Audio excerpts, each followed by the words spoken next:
Sylhet test হেরে গেছে বাংলাদেশ জিম্বাবুয়ের কাছে।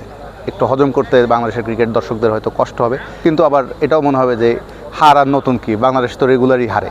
বাংলাদেশের তবু এই পারফরমেন্সটা জিম্বাবুয়ের কাছে অন্তত হারটা হজম করা আসলেই বাংলাদেশের ক্রিকেট দর্শকদের কাছে অনেক কঠিন একটা ব্যাপার। বাংলাদেশ হারলো কেন, কী কারণে হেরেছে? এক কথায় উত্তর বাজে ব্যাটিংটা আসলে খুবই বাজে হয়েছে। এবং সেই বাজে ব্যাটিংয়ের জন্য সবার আগে দায়ী কাঠগড়ায় উঠবেন কে? মুশফিকুর রহিমরে অনেক আলোচনা হতে পারে, অভিজ্ঞ ব্যাটসম্যান রান পাননি এই টেস্টে, কিন্তু আজ নাজমুল হোসেন শান্ত প্রেস কনফারেন্সে এসে সব দায় নিজের কাঁধেই তুলে নিয়েছেন। তিনি নিজেই বললেন, আমি একাই হারিয়ে দিয়েছি ম্যাচ, আমি একাই হারিয়ে দিয়েছি। এই সরল স্বীকারোক্তি নাজমুল হোসেন শান্ত নিজের অধিনায়ক নিজে করছেন। কেন করছেন? তিনি আগের দিন 60 রানের নট আউট ছিলেন, অপরাজিত ছিল, তার দিকেই আসলে তাকিয়েছিল বাংলাদেশ একটা বড় স্কোর পাওয়ার জন্য। ঠিক ওই মোমেন্টে তিনি দিনের দ্বিতীয় বলে উইকেটটা বিলিয়ে দিয়ে এলেন, যেখানে তার পুল শটে তিনি শর্ট বল খেলতে গেলেন মুজারাবানির, খেলে তিনি ডিপ ফাইন লেগে যেয়ে ক্যাচ আউট হলেন। এই ধরনের আউটকে আসলে ক্রাইমের পর্যায়ে পড়ে, তাও একজন ক্যাপ্টেন, টপ অর্ডার ব্যাটসম্যান, তারপরে পুরো দল তাকিয়ে, দলের ভরসা তিনি নিজে অবশ্য সেটা স্বীকার করলেন, ওই শটটা এইভাবে খেলা ঠিক হয়নি। বা তিনি পরে, আমি প্রেস কনফারেন্স থেকে ফেরার সময়ও তাকে জিজ্ঞাসা করলাম যে আপনার মাথায় ওই সময় কী কাজ করছিল যে আপনি ওই সময় ঠিক ওই শটটাই খেলতে গেলেন? তখন সেভাবে এই শটে তো আমি 4 মারি, বাউন্ডারি মারি, কিন্তু ব্যাট এবং বলের টাইমিংটা ঠিকঠাক হয়নি, আমি যেদিকে ভেবেছিলাম মারবো সেদিকে যায়নি। তো যাই হোক, ম্যাচটা হেরে গেল বাংলাদেশ। এইভাবে শান্ত নিজের সব দায় নিজের কাঁধেই নিলেন অধিনায়ক হিসাবে। তবে এই সঙ্গে কিন্তু একটা বার্নিং কোশ্চেন চলে এসেছে, একটা খুবই গুরুত্বপূর্ণ ইস্যু চলে এসেছে। বাংলাদেশের ক্রিকেটের ব্র্যান্ড ভ্যালুটা কোথায় দাঁড়াচ্ছে?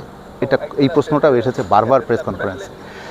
বাংলাদেশের ক্রিকেটের পারফরমেন্স বা বাংলাদেশ ক্রিকেট দল যে খেলা খেলছে, এই খেলার জন্য মানুষকে টানা, ক্রিকেট অ্যাজ এ মানে আপনি যদি এখন প্রোডাক্ট হিসেবে দেখেন, সারা ওয়ার্ল্ডেই সবাই ক্রিকেটকে খুবই একটি সেলেবল আইটেম হিসেবে দেখে, সব ক্রিকেট বডি। কিন্তু বাংলাদেশ সেই আইটেমটা বিক্রি করতে পারছে না। কেন টানতে পারছে না মানুষকে ক্রিকেট নিয়ে? এই পারফরমেন্স দেখে মানুষ কেন খেলা দেখতে আসবে? জিম্বাবুয়ের বিপক্ষে এই টেস্টটা 50 টাকার টিকিট দিয়েও মানুষ, সিলেটের দর্শক আসে নাই খেলা দেখতে। পুরো গ্যালারিটা খা খা করেছে। আমার মনে হয় ফ্রি হলেও মানুষ দেখতে আসতো না যদি এই পারফরমেন্স বাংলাদেশ টিম খেলে, রেগুলার এইভাবে এই পারফরমেন্স উপহার দিতে থাকে তারা। তো সেই ক্ষেত্রে যা নাজমুল হোসেন শান্ত অধিনায়ক বললেন যে দেখুন, ব্র্যান্ড ভ্যালু নিয়ে চিন্তা করার আমাদের বিষয় না, আমাদের চিন্তা হলো পারফর্ম করা। তো সেটাই তারা করুক ঠিকঠাক মতো।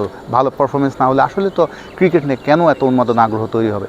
দেখুন, যে 5 তারকা খেলোয়াড় ছিলেন, সাকিব আল হাসান, মুশফিকুর রহিম, মাহমুদুল্লাহ, তামিম ইকবাল, এই ক্রিকেটাররা যখন একে একে বিদায় নিয়েছেন, চলে যাচ্ছেন, ঠিক ততটা পরের প্রজন্মটা যেন ঠিক তাদের গ্যাপটা ঠিকঠাক মতো পূরণ করতে পারছেন না বলেই হয়তো আরও ব্র্যান্ডগুলো ড্রপ করছে। এবং ভালো পারফরমেন্স অবশ্যই একটা মূল ফ্যাক্টর হিসেবে কাজ করছে। একই সঙ্গে আরও একটি বিষয় এসেছে, বাংলাদেশ ট্রু উইকেটে খেলেছিল, স্পোর্টিং উইকেট খেলেছিল সিলেটে। হোম অ্যাডভান্টেজ তারা নিতে চায়নি, তারা বেশ সাহস দেখিয়েছিল। কিন্তু সেই সাহসটা দেখাতে হলে আপনার সেই ব্যাটিং স্কিলটাও তো থাকতে হবে, সেই বোলিংটা ভালো হয়েছিল, নট ব্যাড, কিন্তু ব্যাটিংটাই বাংলাদেশের। দুবিএসের চিটং টেস্টেও তারা, শান্ত বললেন, তারা ট্রু উইকেটে খেলতে চায়, এরকম সুইমিং কন্ডিশন তৈরি করে খেলতে চায়, স্পোর্টিং উইকেটে খেলতে চায়। হোম অ্যাডভান্টেজ বা ঘূর্ণি উইকেটের হোম অ্যাডভান্টেজের ঘূর্ণি উইকেট বানিয়ে তারা খেলতে চায় না। খুবই ভালো উদ্যোগ, ভালো সাহসী চেষ্টা, কিন্তু সেটার প্রতিফলন ব্যাটসম্যানদেরকেই দিতে হবে আগে। এবং আরও একটি জিনিস, একটা খুবই একটা অস্বস্তিকর প্রশ্ন শান্তকে করা হয়েছিল আজকে প্রেস কনফারেন্সে, যে আপনাদের ফ্যাসিলিটিস বাড়ানো হচ্ছে, ভালো মানের কোচিং স্টাফ আনা হচ্ছে, প্রতি বছর বেতন বাড়ছে আপনাদের, কিন্তু খেলার মানটা কেন বাড়ছে না?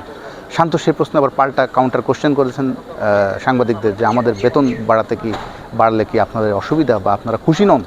বেতন না বেতন বৃদ্ধিতে কি আপনারা অখুশি? আসলে প্রশ্নটার পিঠে তিনি প্রশ্ন করেছেন, কিন্তু তিনি বলছেন আমাদের সবারই কালেকটিভ এফোর্ট লাগবে অ্যাজ এ টিম হিসাবে ভালো করতে, ক্রিকেটের উন্নয়নে।